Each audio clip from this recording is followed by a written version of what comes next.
इस बीच आपको बता दें, हाथरस कांड पर खूब सियासत हो रही है। यहां जाति का एंगल आ रहा है, लेकिन बलरामपुर में दलित के साथ रेप को अब हिंदू मुसलमान के नजरिए से देखा जा रहा है। बलरामपुर और हाथरस से आगे देखिए हमारा लाइव बुलेटिन। शुक्रिया पंकज। तो हाथरस की बात आपको बताएं कि हाथरस में कल रात से जो पॉलिटिकल टूरिज्म की शुरुआत हुई थी वो आज लगातार दिन भर चलता रहा। कल रात को कांग्रेस, दिन में समाजवादी पार्टी, फिर आरएलडी, फिर भीम आर्मी, और अब बताएं कि रात हो चुकी है और यहाँ पर आम आदमी पार्टी की भी एंट्री हो गई है इस पॉलिटिकल टूरिज्म में। और यहाँ पर दिन भर हम देख रहे हैं जिस तरह से राजनीतिक रोटियां सेकी जा रही है, साथ साथ में यहाँ पर ठाकुर और दलित को लेकर जो एक जातिगत यहाँ पर मतभेद या भेदभाव पैदा करने की कोशिश की जा रही है वो भी हमने देखा है जब पंचायत लगाकर इस तरह की बातें सामने आई थी। लेकिन पवन नारा मेरे सहयोगी जो बलरामपुर में है, वहां पर भी एक दलित बेटी के साथ इंसाफ की मांग हम उठा रहे हैं और वहां पर भी इस मुद्दे को अब हिंदू मुस्लिम में बांट कर देखा जा रहा है। पवन नारा, आप बताइए कि आपके पास वहां से क्या अपडेट है? शुक्रिया अमित। यहाँ पर भी हाथरस पार्ट 2 बनाने की कोशिश की गई। यहाँ पर भी एक बिटिया के साथ दुराचार हुआ, गैंगरेप हुआ, लेकिन जहाँ हाथरस में जाति का एंगल तलाशा गया, वहीं यहाँ बलरामपुर में हिंदू और मुसलमान का एंगल तलाशा गया। लेकिन आपको बता दें कि इंडिया टीवी बेटी के हक की बात करता है, बेटी के लिए न्याय की बात करता है, जाति की नहीं, धर्म की नहीं। और यहाँ पर भी योगी आदित्यनाथ के आदेश पर additional chief secretary Awanish Awasthi और ADG law and order Prashant Kumar परिवार से आकर मिले और एक्शन का भरोसा दिया। ये सब इसलिए हुआ, भले ही यहाँ पर बहुत सारा मीडिया नहीं जुटा है, भले ही यहाँ बहुत सारी राजनीतिक पार्टियां नहीं पहुंची हैं, लेकिन इंडिया टीवी जरूर न्याय के लिए यहां पहुंचा हुआ है। सबसे पहले हम आपको मेरी एक रिपोर्ट दिखा देता हूं और जिससे पता चलेगा कि किस तरीके से बलरामपुर की बेटी के साथ दरिंदगी हुई और अब परिवार न्याय की आस लगा रहा है।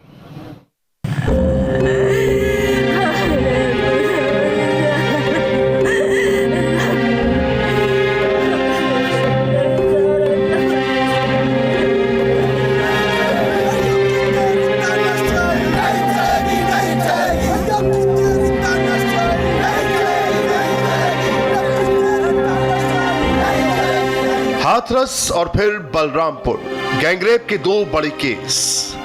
न्याय, हमारे लड़के को न्याय चाहिए, उनको फांसी की सजा चाहिए या जिंदा उनको जलाइए। दोनों में आरोपी गिरफ्तार हो चुके हैं। एक में जाति का एंगल निकाला गया और दूसरे में धर्म का रंग डालने की कोशिश है। एक केस पर राजनीति बुलंदी पर है, दूसरे पर या तो खामोशी है या फिर इंतजार किया जा रहा है। हाथरस जैसी गलती बलरामपुर में ना हो, इसलिए हाथरस की तरह बलरामपुर में भी सरकार के दो बहुत बड़े अधिकारियों ने दौरा किया। उत्तर प्रदेश के अपर मुख्य सचिव गृह अवनीश अवस्थी और ADG law and order Prashant Kumar दोनों हेलीकॉप्टर से बलरामपुर पहुंचे और पीड़ित परिवार से मिले। 10 चोटें मृतका के शरीर पर है और उसके पूरे लीवर जो है वो फट गया है और करीब पूरा ब्लड उसके एब्डोमेन में भरा हुआ था। ये दर्शाता है कि कितनी क्रूर तरीके से उस बच्ची की हत्या साहिद और उनके साथी जो सगीर और रफीक हैं, जैसा कि एसीएस होम साहब ने बताया, इन लोगों ने मिलकर किया है। इंसाफ का यकीन दिलाने के लिए ये तस्वीर बहुत अहमियत रखती है, खासतौर से हाथरस में हुए ड्रामे के बाद। यूपी सरकार हाथरस के बाद कोई चांस नहीं लेना चाहती और साथ में इसे राजनीति का नया अखाड़ा भी नहीं बनने देना चाहती। हम लोगों ने ये डिक्लेयर किया है कि फास्ट ट्रैक कोर्ट के लिए अनुमति लेंगे और यदि आवश्यकता होगी तो रास्ता भी लगाई जाएगी। कहीं भी किसी भी रूप में जो परिवार है उसको न्याय मिलने में कहीं कोई कमी नहीं रहेगी, ये निर्देश दिए गए। लेकिन दोनों गैंगरेप को तराजू पर तोला जा रहा है। मुद्दा बनाया जा रहा है कि गैंगरेप का कौन सा केस किस पर भारी है। हाथरस गैंगरेप में जाति का तड़का लगाया गया तो बलरामपुर में फिर धर्म का जहर घोला जा रहा है। इस केस की तह तक पहुंचने के लिए इंडिया टीवी की टीम वारदात के बाद ही बलरामपुर रवाना हो गई थी और तब से वहां इस केस को ट्रैक कर रही है। हाथरस के बाद बलरामपुर में भी एक 22 वर्षीय युवती के साथ गैंगरेप का मामला सामने आया है। युवती के साथ ये घटना होने के बाद युवती को एक रिक्शा के जरिए उसके घर तक पहुंचा दिया गया और जब युवती यहां पहुंची तो वो बेसुध अवस्था में थी। अपने मां बाप को उसने इतना भर बताया कि उसका अपहरण किया गया था और उसमें 5 से 6 लोग शामिल थे। इंडिया टीवी की टीम इस पूरे केस को समझने के लिए पीड़ित परिवार के घर पहुंची और लड़की की मां से जाना कि 29 सितंबर के दिन क्या हुआ था। परिवार के साथ इस वक्त हम मौजूद हैं। उनका चेहरा आपको नहीं दिखा सकते लेकिन उनकी बात आपको सुननी चाहिए।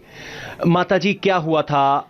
कब आपकी बेटी घर से निकली थी और क्या हुआ? हमारी बेटी 10 बजे घर से निकली थी। बोल के गई थी कि मम्मी हम जा रहे हैं विमला विक्रम में एडमिशन कराने, बीए करती थी। तो हम कहे जाओ बेटा करा के जल्दी चली आना। कही हाँ मम्मी 12-1 बजे तक हम चली आएंगे। फिर नहीं आई। 4 बजे तक हम इंतजार करते करते नहीं आई। बलरामपुर के गैंगरेप केस को बहुत बारीकी से समझिए। ये हाथरस से कम गंभीर मामला नहीं है।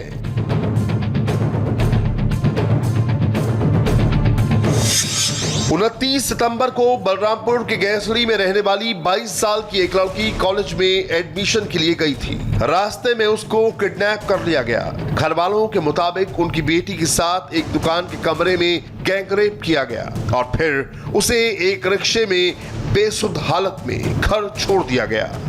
ये इस केस के 2 मुख्य आरोपी साहिल और शाहिद हैं और ये उनकी तस्वीर है और अब ये सलाखों के पीछे है। एक है बी फार्मा का छात्र सगीर जिसने लड़की की हालत बिगड़ने पर उसे इंजेक्शन लगाया था। वहीं दूसरा है रिक्शा चलाने वाला रफीक जो लड़की को उसके घर पर छोड़कर भाग गया था। 2 मुख्य आरोपी साहिल और शाहिद हैं और उनकी ये तस्वीर है और अब ये सलाखों के पीछे हैं। कुछ मीडिया चैनल्स में ऐसी खबर चल रही थी कि जिसमें बताया जा रहा था कि जो पीड़िता है उसके हाथ पैर और कमर तोड़ दिए गए थे। तो ऐसा पोस्टमार्टम में कोई भी पुष्टि नहीं हुई है। इस संबंध में हम लोग आगे छानबीन कर रहे हैं। ऐसी कोई भी पुष्टि पोस्टमार्टम में नहीं हुई है। अब आप हाथरस के आरोपियों के चेहरे और नाम देखिए और अब बलरामपुर के आरोपियों के चेहरे देखिए और नाम देखिए। अब इन्हीं के नाम और जाति को आधार बनाकर गैंगरेप जैसी संगीन और झकझोर देने वाली वारदात को हल्का किया जा रहा है। इसीलिए हाथरस की तरह बलरामपुर की घटना को बहुत संजीदगी के साथ देखने की जरूरत है क्योंकि हाथरस की तरह यहां भी इंसाफ की आस टूटी तो बहुत गलत हो जाएगा। पुलिस से, प्रशासन से, सरकार से लोगों का यकीन हट जाएगा। इसीलिए क्या जो एक्शन हाथरस की बेटी के लिए हुआ, क्या वैसी नौबत बलरामपुर की बेटी के लिए आएगी? इसी को देखते हुए 29 सितंबर को क्या हुआ, बहुत गौर करने की जरूरत है। हमारे लड़की को एक रिक्शा वाला लेके आया। नीचे जहाँ सीट पैर रखते हैं वहीं पे उसको पागल के तरह हो गई थी एकदम। हाँ, एकदम पैर वैर में कोई ताकत नहीं था उसका, जैसे लगा टूटा हुआ सब लुंज है एकदम पैर कमर। तब हम गए देखे, फिर उसके पापा देखे, फिर उठाने लगे, फिर उसके कोई ताकत ही नहीं था। फिर उसके पापा बेहोश थी वो? बेहोश नहीं थी, ताकती थी, बैठे। हाँ, बेसुध थी। वो आपको देख रही थी, पहचान रही थी, लेकिन उसके शरीर में ताकत हाँ, ताकत नहीं था उसके शरीर में। परिवार ने बहुत भरोसे के साथ लड़की को कॉलेज भेजा था कि वो सुरक्षित रहेगी, लेकिन रास्ते में तो कुछ हैवान उसका इंतजार कर रहे थे। तब ये बताई कि मम्मी हल्के हल्के आवाज में थोड़ा थोड़ा बोली कि मम्मी हम एडमिशन करा के रोड पे आए। फिर उधर से एक गाड़ी आई, फिर हमें हाथ दिया, फिर हम रुक गई वहाँ पे, फिर हमको घसीट के वो बैठा लिए, फिर हमारे हाथ में सुई लगा दिए, फिर उसके बाद में हमारे होश ही नहीं था। अब इस मामले में एंट्री होती है एक लोकल डॉक्टर जियाउर रहमान की, जिसे लड़की का इलाज करने के लिए बुलाया गया था। थाने पे बताया गया कि ऐसी ऐसी बात है सर। उसके बाद थाने वाले पूरा फोर्स आया, इनको लाद के ले गए। कोतवाल साहब पूछताछ इनसे किए, तो ये बताया कि ऐसा है कि हाँ हमें फला फला लड़का बुलाया था, पीछे कमरे में लड़की लेटी हुई थी इसकी दवा करने के लिए, लेकिन इसकी स्थिति बहुत ज़्यादा खराब थी, इसलिए मैंने दवा नहीं किया। इंडिया टीवी की टीम उस डॉक्टर के क्लिनिक पर भी गई ताकि वहां से फर्स्ट हैंड इंफॉर्मेशन मिले। ये गैसरी कस्बे का मुख्य बाजार है। यहीं पर डॉक्टर जियाउर रहमान का रूही क्लिनिक है। बताया जाता है कि जिन 2 शख्स को बलात्कार के आरोप में गिरफ्तार किया गया है, उन लोगों ने यहाँ डॉक्टर से संपर्क किया। वो डॉक्टर के पास यहाँ आए और कहा कि उनके पास एक कमरे में युवती बेहोश पड़ी है। डॉक्टर उन्हें देखने के लिए गए और डॉक्टर ने देखा कि लड़की अकेली है और सिर्फ 2 लड़के हैं, इसीलिए डॉक्टर ने आगे इलाज करने से इनकार कर दिया। फिलहाल डॉक्टर से पुलिस पूछताछ कर रही है और डॉक्टर ने ही 2 युवकों के नाम बताए, जिनमें से एक का नाम साहिल है और एक शख्स और है। दोनों चाचा भतीजा बताए जा रहे हैं और डॉक्टर के 2 नाम बताए जाने के बाद ही 2 लोगों को गिरफ्तार किया गया। साहिल और शाहिद नाम के जो 2 शख्स गिरफ्तार किए गए हैं, उनमें से एक शख्स साहिल की परचून की दुकान है, इसी के पीछे जाकर कमरे हैं जहां युवती थी। यहीं से अगर आप 100 मीटर आगे चलेंगे तो आपको जियाउर रहमान जो डॉक्टर हैं उनका दवाखाना है और वहीं पर पहुंचे थे साहिल और शाहिद डॉक्टर को बुलाने के लिए। जब डॉक्टर यहां पहुंचे तो यहां एक अंदर कमरा है जिसमें एक युवती ऐसी स्थिति में थी जिसमें डॉक्टर को शक हुआ, जियाउर रहमान को शक हुआ और जियाउर रहमान का बयान ये है कि उन्होंने इलाज करने से इनकार कर दिया और वो वापस चले गए। अब एक नई कंट्रोवर्सी बलरामपुर में भी पैदा करने की कोशिश की गई। ऐसा साबित करने की कोशिश हुई कि हाथरस की तरह बलरामपुर में भी पीड़ित लड़की का अंतिम संस्कार रात में इसलिए किया गया क्योंकि पुलिस बहुत कुछ छुपाना चाहती थी। हाथरस की तरह बलरामपुर की विक्टिम बेटी का भी अंतिम संस्कार रात में 10:30 और 11 के बीच किया गया। सवाल उठे कि जब हिंदू संस्कृति में रात को अंतिम संस्कार नहीं होता है तो क्यों किया गया। ये सवाल जब हमने परिवार से पूछा तो परिवार ने किसी भी दबाव से इनकार किया। हमने इस बारे में खुद पीड़ित परिवार से बात की और लड़की की मां ने साफ कर दिया कि रात में अंतिम संस्कार क्यों किया गया और क्या इसमें उनके परिवार की मंजूरी भी थी कि नहीं।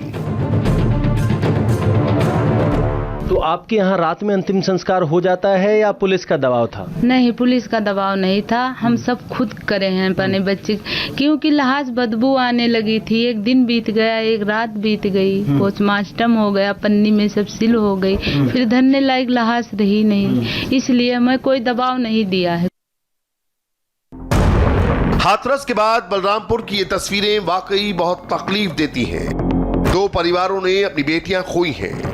उत्तर प्रदेश के इन दोनों जिलों के साथ इन वारदातों ने पूरे देश को झकझोर कर रख दिया है और साथ में सवाल उठ रहे हैं कि आखिर इन दोनों मामलों में जो आंसू बहाए जा रहे हैं उसमें जाति और धर्म को नजरिए से क्यों देखा जा रहा है।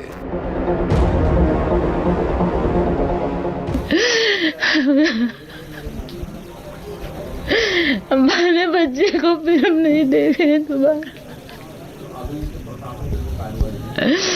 हमारे बच्चे को हमको न्याय चाहिए, बस इतना ही है। परिवार के पास बच्ची नहीं है, बस एक उम्मीद है कि न्याय मिले और इसी उम्मीद या कहें कि इसी गुहार के साथ परिवार अब ये उम्मीद कर रहा है कि हमें बस न्याय दिलवा दो। जो बच्ची के साथ जिन्होंने गलत किया उन्हें सख्त से सख्त सज़ा मिले।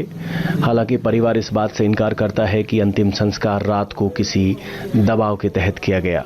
उनका कहना था कि 24 घंटे से ज़्यादा का वक्त बीत गया था, इसीलिए उन्होंने जल्द से जल्द बच्ची का अंतिम संस्कार करना ठीक समझा।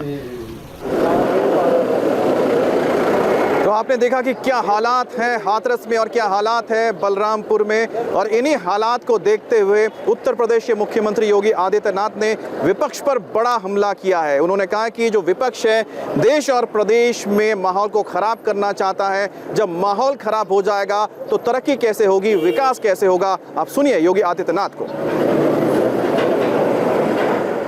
वे लोग देश में भी और प्रदेश में भी दंगा, जातीय दंगा भड़काना चाहते हैं, सांप्रदायिक दंगा भड़काना चाहते हैं। इस दंगे की आड़ में विकास रुकेगा, इस दंगे की आड़ में उनकी रोटियां सेकने के लिए उनको अवसर मिलेगा, इसलिए वे नित्य नए षड्यंत्र करते रहते हैं। तो आपने सुना कि किस तरह से षड्यंत्र रचने की बात कर रहे हैं योगी आदित्यनाथ। लेकिन आपको बताएं कि जो षड्यंत्र है वो नजर इसलिए आ रहा है क्योंकि इतने दिनों बाद जब इंसाफ को लेकर यहाँ पर लड़ाई चल रही है, परिवार इंसाफ की बात कर रहा है, सीबीआई जांच के आदेश हो चुके हैं, लेकिन इस बीच राजनीतिक पार्टियां जिस तरह से यहां पर पॉलिटिकल टूरिज्म के लिए पहुंच रही है, उससे जाहिर होता है कि कहीं ना कहीं जो मोटिव है इस पूरे मुद्दे को लेकर हालात में जो हालात है उसमें तनाव पैदा करने की है। जिस तरह से आज यहां पर पथराव हो गया, लाठीचार्ज हो गया, ये जाहिर करता है कि जो पॉलिटिकल पार्टीज यहां पर आ रही है उनकी मंशा क्या है। दूसरी तरफ पवन, मैं आपसे जानना चाहूंगा किस तरह से आप जहां पर मौजूद है बलरामपुर में, वहां पर हिंदू मुस्लिम इस मुद्दे को उठाया जा रहा है, जबकि ये प्योर गैंगरेप का मामला है। यहां पर कहीं पर भी धर्म जाति का जिक्र नहीं होना चाहिए। जी बिल्कुल, अगर हम बेटी के न्याय में धर्म और जात की बात करते हैं, इसका मतलब हम भी इस तरह की प्रीपोजिशन में शामिल हैं जहां न्याय की नजरिया जात और धर्म के आधार पर तय होता है। और जो हाथरस में हुआ उससे यहां प्रशासन ने सीख ली है, यहां परिवार से मिलने में कोई रोक नहीं है। और जब आज आला अधिकारी यहां पहुंचे तो यहां स्पष्ट जानकारी दी गई और विक्टिम बेटी की पोस्टमार्टम रिपोर्ट भी साझा की गई, जो बताती है कि किस तरह की दरिंदगी उसके साथ हुई। विक्टिम बेटी के शरीर पर 10 घाव के निशान थे, जो गाल से लेकर पूरे बदन, कोहनी, घुटने, यानी वो बेटी के संघर्ष की गवाही दे रहे हैं। और यहाँ बेटी की जो हत्या की वजह है वो है लिवर का रप्चर होना। बेटी के पेट से 2.5 लीटर खून बरामद किया गया। ये सब जानकारी मैं आपको इसलिए दे रहा हूं क्योंकि जब बेटी पर अत्याचार हो रहा था तो सिर्फ एक बेटी थी और उस पर दरिंदे हमला कर रहे थे। हालांकि पवन, हम आपके पास अपडेट के लिए आएंगे क्योंकि जिस तरह से आप हमें ग्राउंड रिपोर्ट भेज रहे हैं बलरामपुर से वहां के हालात को लेकर, उसी तरह से हम यहां पर हाथरस में डटे हुए हैं और हाथरस से यहां की सच्चाई देश तक पहुंचा रहे हैं। किस तरह से राजनीति हो रही है हम बता रहे हैं। एक ब्रेक के लिए रुकेंगे, उसके बाद ताजा अपडेट के साथ लौटेंगे।